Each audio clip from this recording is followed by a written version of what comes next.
I'm done with you. You have no power over me.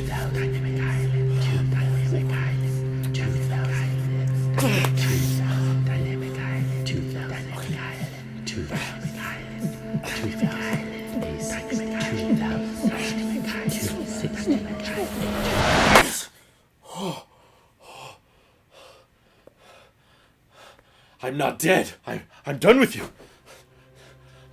I can breathe. Oh my god, this must be what it's like to feel poor. Oh, it's actually not that bad. I feel okay. I have my old phone. I have my old phone again.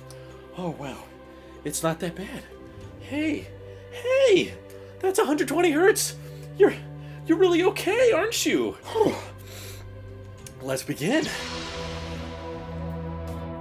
So for the first time in about 6 years, I am not currently using the new iPhone. It feels a bit weird, I'll be honest. Kinda used to every September or occasionally October, some kind of new iPhone launching, me switching over to it and that becoming my new phone. And for the first time, I tried out the 14 Pro Max, reviewed it for you guys on the channel to let you know my thoughts about it, what I like and don't like, and now I'm done. Now I've transferred the eSIM from the 14 Pro Max back to the 13 Pro Max. Little bit more complicated than I was originally expecting. I hope that in the future more carriers can support the transfer phone number to nearby iPhone feature, because if that works it's a lot easier. But ultimately I had to download the Mint Mobile app on my 13 Pro Max, say this is my new phone and please insert an eSIM to this device. And by the way, Mint Mobile supports creating 2 eSIMs for free per year, so you can't just go left and right creating eSIMs all the time. I mean, you could, it's just gonna cost you $3 per eSIM after you activate the 2, but I figured most people don't need to activate a new eSIM twice a year, so pretty reasonable if you ask me. But my phone still wasn't acting quite right. It still thought that the physical SIM was also a number it needed to keep activated, so I had to take the physical SIM out of my 13 Pro Max because it was still in there. And iCloud then freaked out because it was like, you have 2 phone numbers associated with the same Apple ID, which I didn't really, but I did technically have 2 eSIMs activated because I realized once you activate a new eSIM on your old iPhone, there's still an active eSIM on the iPhone 14. So I had to go into settings on the iPhone 14, deactivate it from there. And once I did that and rebooted my 13 Pro Max, everything's working fine. So even though it does have a physical SIM tray, there's nothing in there, nothing's going on, and the eSIM is working just fine. I saw no reason to keep the physical SIM around. I didn't have a need to. And after trying out the latest and greatest iPhone, which yes, I still agree, the 14 Pro Max, in my view, is the best phone you can buy. If money's not a factor, that's the best on the market. Don't fight me. I still don't feel like I'm missing out on much by going back, and I'm trying to exactly articulate why. I think, of course, part of it is the minimal design changes overall. Both phones are stainless steel, squared off chassis, pretty big, pretty bulky, both have large camera bumps. But what really, in my opinion, makes it hard for the 13 Pro Max to feel old is the ProMotion display. And I know you guys have heard me rave about that for a long time, but now that I've hit the 1-year mark of ownership, and I know I'm gonna keep going, I'm not about to replace it anymore, I still don't look at it and feel like, oh, this is my older iPhone, I'm broke now, I'm poor now, because the refresh rate is so insanely high and it still feels incredibly responsive. And when you have a buttery smooth display like that that is so responsive to every touch, you really have a hard time feeling like this is old. I feel like that's one of the most obvious things that a device is dated or has shown its age, is lack of responsiveness and the display kind of hanging or jittering a bit more frequently. And I'm not getting any of that with this phone, which makes sense. A15 chip has still held up incredibly well. So well, in fact, that Apple put it in the new iPhone 14, and even the 14 Plus, which hasn't come out yet, has the same chip as this phone. So the A15 chip is still holding up strong, and even though I highlighted the 14 Pro Max display brightness being insanely good, and the fact that when you're outdoors it can go up to 2000 nits, that's impressive. But going back to the 13 Pro Max and even using it outside, I kind of reminded myself the brightness honestly still isn't really that bad. I can still see the display in direct sunlight and it works, it gets the job done. I can still read everything I need to, get everything done when I'm outside using my phone, and I'm still very much impressed with the camera. I've taken a handful of pictures since I've switched back to the 13 Pro Max. It's been about a week now, and if you had to ask if there's anything I miss about the 14 Pro Max, it probably has to be Dynamic Island, but I guess I have a hard time justifying keeping the 14 Pro Max Max just for that, and it's almost out of principle because a lot of the things I love about Dynamic Island are kind of software locked to the 14. Things like Face ID being part of the island so it doesn't cover up the display when you're activating it, whether it's Apple Pay or signing into a banking app or something. Face ID with Dynamic Island just drops down real quick and then goes away, where Face ID on the old iPhone still has that little gray box that goes to the center of your display, basically deactivates all touch until Face ID is done. And I feel like, you know, they could get rid of that. Maybe they will with iOS 17. It could turn into a drop-down menu just like the Ringer switch is a little drop-down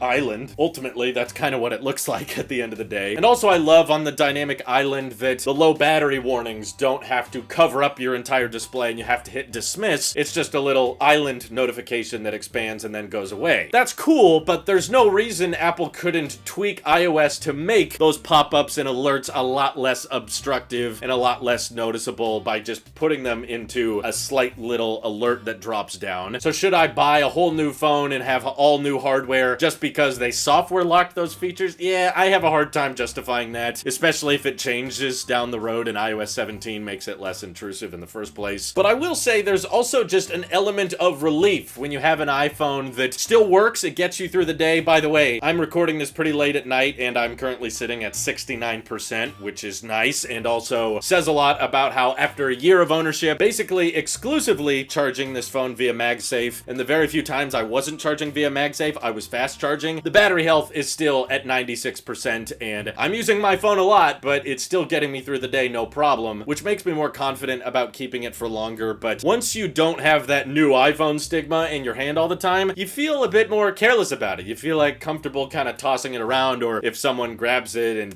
dings it against something, a wall, or it falls off the couch or something like that, you're not like, oh my god, I just dropped my new iPhone. Nah, it's just my phone, you know? You just grab it, whatever. And I haven't had this feeling in a long time because I've just accustomed myself every year to upgrading to the latest iPhone. And a lot of you are probably wondering, and I've seen your comments before, Drew, why are you keeping the old iPhone? Why don't you just upgrade to the latest tech? You're a tech channel, you can justify it. And the truth is, I would kind of like to set an example moving forward with my own buying and ownership experience. Just because there's a new piece of technology that's better doesn't mean you necessarily need to buy it. And I think a lot of tech channels tend to normalize and try to make it mainstream that everybody just buys the latest and greatest tech every single year. Oh, there's a new Apple Watch, I better buy it. Oh, there's a new Apple, I better buy that one because it's slightly better than the old version. When in reality, I really don't want to shame anybody or shy away from the concept of I'm happy with my old phone, I'm happy with my old tech, and I'm just gonna keep using it because I don't need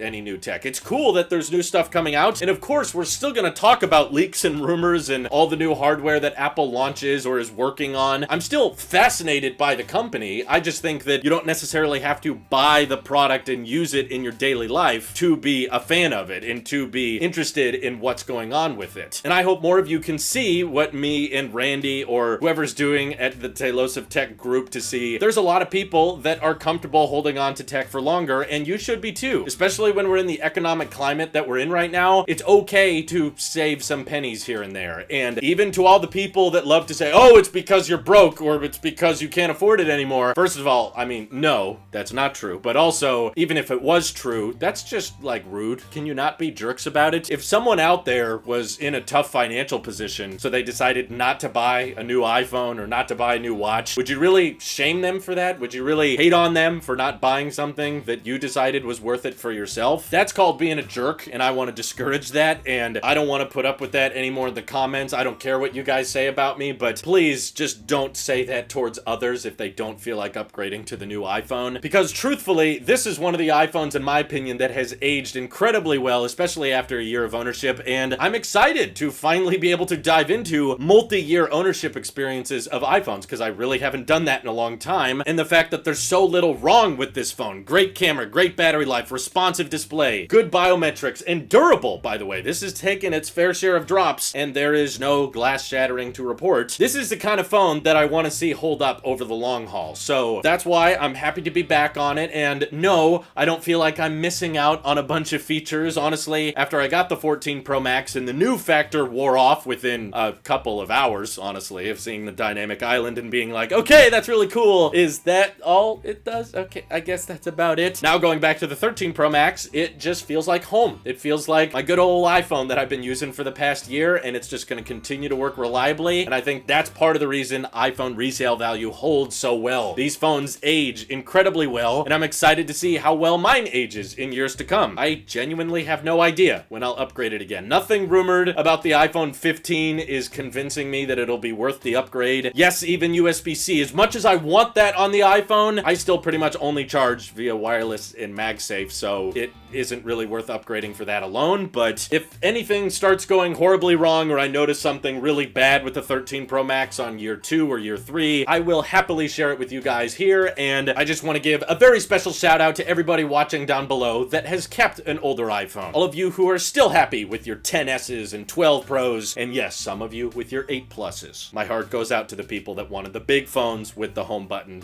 Apple hates you, and I'm sorry. But feel free to let me know what you guys would like covered in multi-year ownership experiences. Of course, battery health updates will be plentiful, but I'm feeling quite happy and quite content with what I have, and I don't think there's anything wrong with that. Just because there's new tech or new hardware coming out doesn't mean all your old tech is suddenly useless and you need to throw it out, despite what other Apple sheep may tell you. Thank you all for watching. Let me know your thoughts down below. This is your Apple Sheep here, and I will see you all in the next one.